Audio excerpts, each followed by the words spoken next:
What's up mga kapriyon? Natay bisita na DE17B. Ikan ni sa to napita la lugar dong? Cantabaco. Okay. So ungot ang compressor ni mga kapriyon.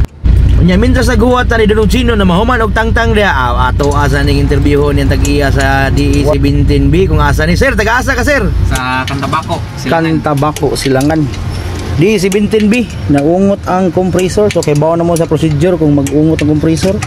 Daghan kita og ilisan. Chino works ay bahala na. Nya kay nahuman naman tagtangtang sa compressor. So ari na punta sa iyahang bumper. Pang-ibton ta na kay atong tan-aw ng iyang condenser kay murag dili mao ang condenser nga gitaod sa DE17. Unya magilis man tag-filter na, so ato ala nang diretsoon og ilis og condenser. So mo na siya mga kapriyo, na pull out na to iyang bumper. Ang iyang condenser is DE64. So tanaw walay mga bracket, magkurog-kurog ni siya. So atuan ang ibton mga kapriyo, nya tanawan tani og na nag-leaking po ng iyang dryer. So kay magilis tag dryer na, so ari pa ta sa mga hose mga kapriyo no. Nang brittle na, nang gawas na ang oil sa iyang lawas. So mga inana gini nga sign mga kapriyo, nanay leaking ang ato ang hose. Nya mao din ni ang duha ka hose mga kapriyo sa high side og ang iyang low side. So makita ato mga kapriyo no, naga-oil na gid ang iyang body sa hose. So na gini sign nga naa na gini siya gamayng leaking. So pamul auton ta na mga kapriyo, ilisan ta nang bag-o.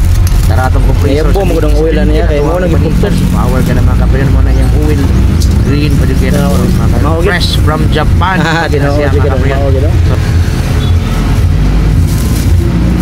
Mga Frisco pag mga kompresor ay fresh from Japan kina sila. Itaw dong nya testingi og nya. Kuan ta spacer daan. Layo kayo. So mo na siya mga kapriyo, nasalpak na nato ang ato ang compressor sa DE17. So magtaod na lang tag belt na kay naputol man ang belt. Natanggalon ta na iyang bracket mga kapriyo. Okay, so stay tuned. Nya daraday mga kapriyo ang iyang hose nga bago na natong gi-press. Taas kayo no? Makrep o nya ara pod ang daan mga kapriyo. Ato ka na ginang nailisan no. Okay, so ari tatawd mga kapriyo, ato ka nang ilisag uring nya ato nang klasingan. Ato ka din nang isalpak dito sa DE17B.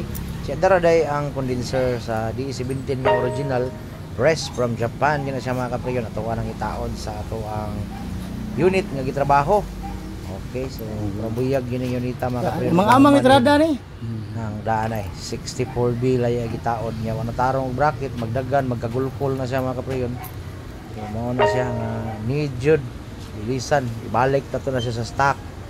Okay, para quality gyud. So before ana atong ilisan na siya og cartridge. Okay, atong ilisag cartridge bag-o okay para quality gyud ang iyang bugnaw niya. Lasingan ta na siya mga kapriyo. Alright, so muna siya ang bago mga kapriyon. Fast forward ta mga kapriyon kay kanilaging nagdali-dali ta nga mahumana kay kuha na niya ug mapista na maghubog sa dani, hubog purol. Okay. So hinay nagkulitog ni Boss Abner. Okay nya ato din na siyang tapunan para mga kapriyon. Nasalpak na nato ang iyang ako pa mo babawa na stock sa D17. So pressure sa system na niya mga kapriyo niya tataod atuan ang vacuuman. Okay. Sudlan ta nag-oil o bag-o nga refrigerant ang atuang DE17B na siya mga kapriyo niya ang sakto.